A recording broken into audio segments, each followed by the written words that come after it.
Hey ladies and gentlemen, it's Jerry McManus from Keller Williams here again and going over one of my favorite topics. It's a proposal to purchase.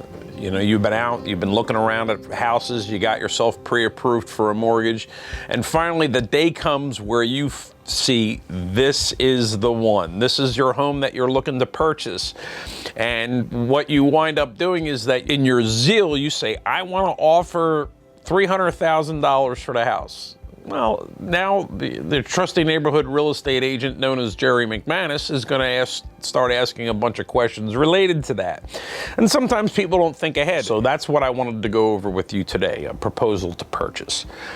In a proposal to purchase, it's not just how much are you offering for the house, but it's going to be not only how much, but how are you going to pay for that, and when are you going to pay for that? It's how much, how, and when.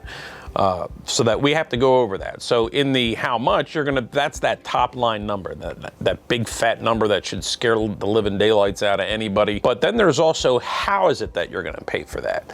So when you look for how, the first thing on the list is your down payment or an escrow deposit. So what that does is that secures the house for you. You are buying a house, not a car and not a shirt. So you're probably going to want to put down, and this in an attempt to make your offer stick out from others, a substantial amount of money as a down payment.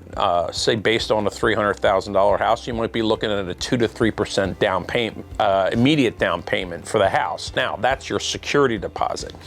That deposit does follow you to settlement and is part of both your closing costs and your total down payment. So then after that, you're going to take a look at a mortgage amount. How much are you looking to mortgage on the property? So by the way, your proposal to purchase is down in the comments section. It's going to be a mocked up version of a proposal to purchase, but it'll give you an idea of what it is that you can look to do. So then in the proposal to purchase, it'll also have, in addition to your total down payment, your mortgage amount. Now you're also looking at the type of financing. And this is something that you, again, like we said in the prior video, this is something that you've already should have made a decision about. So if it's going to be FHA, VA, conventional, or some other type of mortgage, that there's these little boxes that you can check so that you'll be able to communicate that to the listing agent. Next in line, you'll see a projected settlement date. And this is the when that you're going to be buying the house.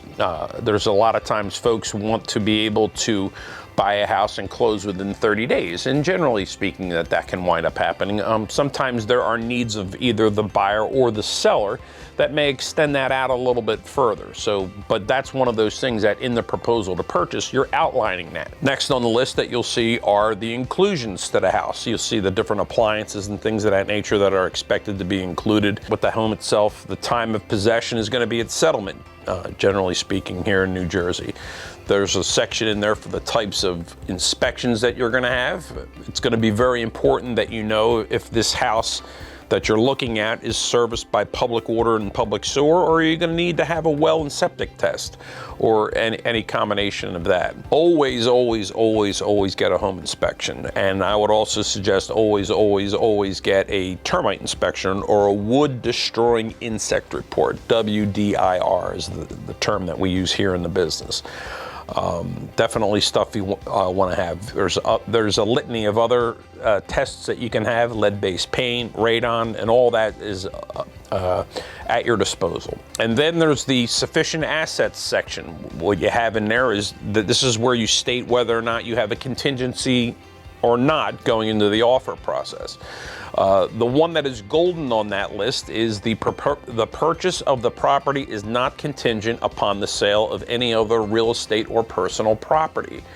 Very important thing to understand. Or any other personal property. That could include like securities. So I'd be very careful, like when you're going into the home buying process, that you want to make sure that the amount of money that you have is liquid, as in accessible. You don't have to sell a stock, a bond, a mutual fund to be able to put your hands on it. That's a pretty short summary, but pretty much hit all the points for a proposal to purchase. So like I said, there's a mock example of it down in the comment section that you can look at and help familiarize yourself with that, and see you on the next video. Thanks again. Hey guys, don't forget to hit the subscribe button and notification bell. This way we can stay connected. Here's my contact information should you have any questions. Otherwise, I'll see you in the next video.